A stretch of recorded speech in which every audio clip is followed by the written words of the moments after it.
आज Doubtnut app download करें। Doubtnut पर अपने सभी गणित, रसायन विज्ञान, भौतिक विज्ञान और जीव विज्ञान के डाउट्स का करो सफाया। बस प्रश्न की फोटो खींचो, एक ही प्रश्न को क्रॉप करो और तुरंत वीडियो सोल्यूशन पाओ। अभी डाउनलोड करें।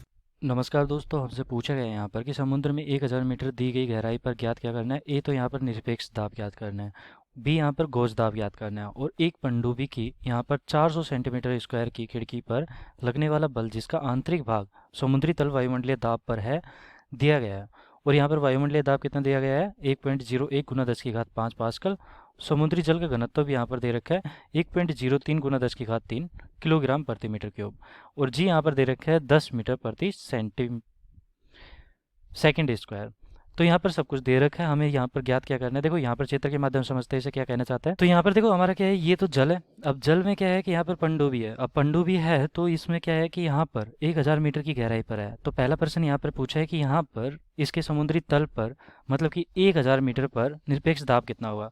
तो देखो इसकी सतह पर, जल की सतह पर जो समुद्र है हमारा, उसकी जल की सतह पर वायुमंडलीय दाब होता है। जैसे जैसे नीचे जाएंगे वैसे वैसे जल का दाब भी लगना शुरू हो जाएगा। तो वायुमंडलीय दाब प्लस का जल का दाब वो क्या हो जाएगा हमारा, निरपेक्ष दाब। तो पहला प्रश्न यहाँ पर क्या है, निरपेक्ष दाब के लिए। तो ए के लिए यहाँ पर उत्तर निकालेंगे निरपेक्ष दाब। निरपेक्ष दाब यहाँ पर दो प्रकार से हो सकता है। निरपेक्ष दाब यहाँ पर दो हमारे यहाँ पर क्या है, दाब है। तो पहला दाब यहाँ पर क्या है, एक तो P0 मतलब कि वायुमंडलीय दाब, और एक हमारे पास है क्या, रोजी एच मतलब कि जो जल के द्वारा यहाँ पर एच गहराई पर जो जल दाब लगता है वो वाला। तो यहाँ पर ये निरपेक्ष दाब हो जाएगा, इसको मैं पी मान लेता हूँ। तो P0 हमारा दे रखा है प्रश्न में, ये दे रखा है P0 वायुमंडलीय दाब 1.01 गुना 10 की घात 5 पास्कल।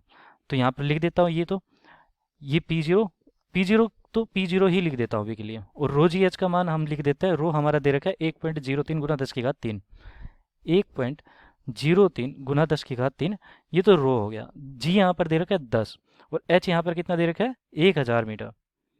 तो इतनी गहराई पर, तो 3 1 4 4 3 7, तो 10 की घात यहाँ पर कितना हो गया, 10 की घात हो गया 7। और ये हमारा कितना हो गया, ये देखो ये 1.03 हो गया। और यहाँ पर वायुमंडलीय दाब हमारा कितना था, वायुमंडलीय दाब यहाँ पर दे रखा था कितना, 1.01 गुना 10 की घात 5 पास्कल। तो इसको मैं लिख सकता हूँ 1.01 गुना 10 की घात 5 पास्कल। ये भी न्यूटन पर मीटर स्क्वायर हो गया, ये भी हमने न्यूटन पर मीटर स्क्वायर में ज्ञात किया है। देखो यहाँ पर घातों को बराबर कर लेते हैं, तो 10 यहाँ से 2 घात निकाल के इसको दे देता हूँ, 103 ये हो जाएगा। 103 प्लस का 1 104 हो जाएगा, तो 104.01 हमारे पास आया ये तो। और 10 की घात 5 मैंने यहाँ पर कॉमन ले लिया है। अब ये हो गया हमारा निरपेक्ष दाब जो कि पास्कल में होगा या फिर न्यूटन पर मीटर स्क्वायर। ये पहला उत्तर आ गया हमारा, निरपेक्ष दाब। अब देखो यहाँ पर हमारी गहराई पर क्या है, एक समुद्री, यहाँ पर देखो गोज दाब भी पूछा है हमसे, तो गोज दाब क्या होगा।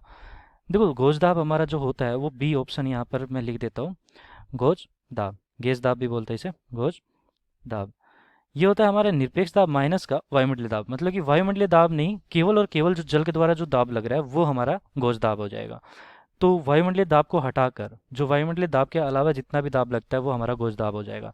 तो निरपेक्ष दाब माइनस का वायुमंडलीय दाब हो जाएगा, निरपेक्ष दाब माइनस का वायुमंडलीय दाब। तो यहाँ पर लिख देता हूँ वायुमंडलीय दाब, वायुमंडलीय दाब।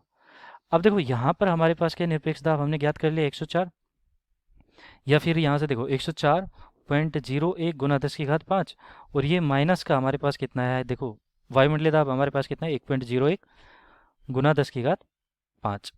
तो देखो 10 की घात 5 ये फिर से घटाएंगे तो वही वाला उत्तर आ जाएगा हमारे पास, कितना आएगा 103, 1.03 गुना 10 की घात 7 के लिख सकता हूँ इसे मैं। ये हमारे पास गोज दाब आ गया, क्योंकि यहाँ से जो आएगा वो आएगा 103 गुना 10 की घात 5 आएगा। तो यहाँ से 2 घात निकाल कर इसको दे दिया और ये हमारा पास्कल में आ जाएगा, गोज दाब पास्कल।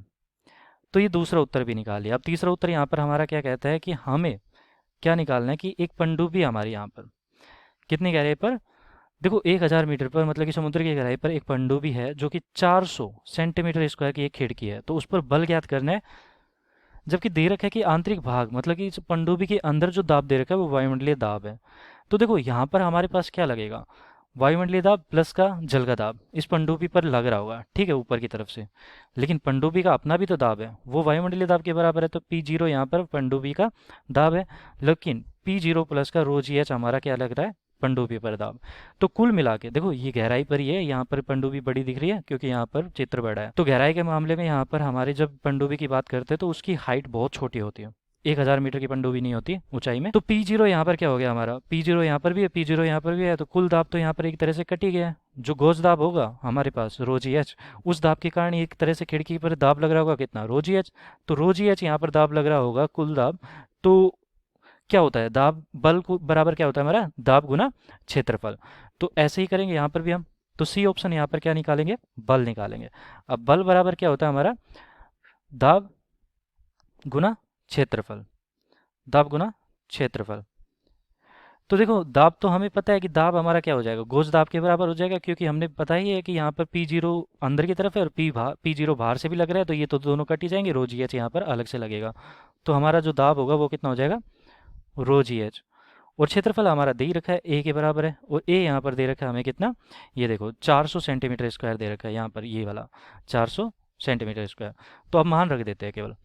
तो हमारा बल बराबर एफ बराबर कितना आ जाएगा, दाब हमारा हमने ज्ञात कर ही लिया, रो जी एच का मान कितना है, देखो इसके बराबर ये 1.03, 1.03, ये हमने रो जी एच ही तो ज्ञात किया था, 1.03 गुना 10⁻7।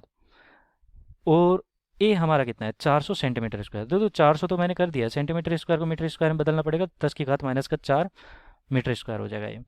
अब देखो इसके बाद अगर हल करेंगे तो हमारे पास कितना आएगा, ये तो 10⁻⁴ है और 10⁻7 है, 10⁻3 आ जाएगा, और 400 है तो इससे भी 2 घात ले लेता हूँ मैं, तो 10⁻5 तो ये हो गया, 10⁻5। तो ये तो 10⁻5 हो गया, और 4 से इसको गुना करूंगा तो 4 तिया 12, 4 एकम 12, 4 एकम 4, तो 4.12 गुना 10⁻5, ये हमारा बल आ जाएगा। और बल का मात्रक यहाँ पर क्या होता है हमारा, न्यूटन में होता है। तो ये तीनों के तीनों उत्तर हमने ज्ञात कर लिया कि हमारा पहला, तीसरा उत्तर हमारा क्या है यहाँ पर, कि खिड़की पर बल कितना लग रहा होगा, ये तीसरा उत्तर हो गया हमारा। दूसरा उत्तर क्या था कि गोज दाब कितना होगा, तो ये गोज दाब भी हमने ज्ञात कर लिया है यहाँ पर। और हमारा पहला उत्तर क्या था कि निरपेक्ष दाब कितना होगा, तो ये भी हमने यहाँ पर ज्ञात कर लिया है। तीनों उत्तर हो गया, धन्यवाद। कक्षा 6 से 12वीं से लेकर नीट, IIT, JEE वो एडवांस के लेवल तक 1 करोड़ से ज्यादा छात्रों का भरोसा। आज ही डाउनलोड करें डाउटनेट ऐप या व्हाट्सएप करें अपने सारे डाउट्स 8400 400 400 पर।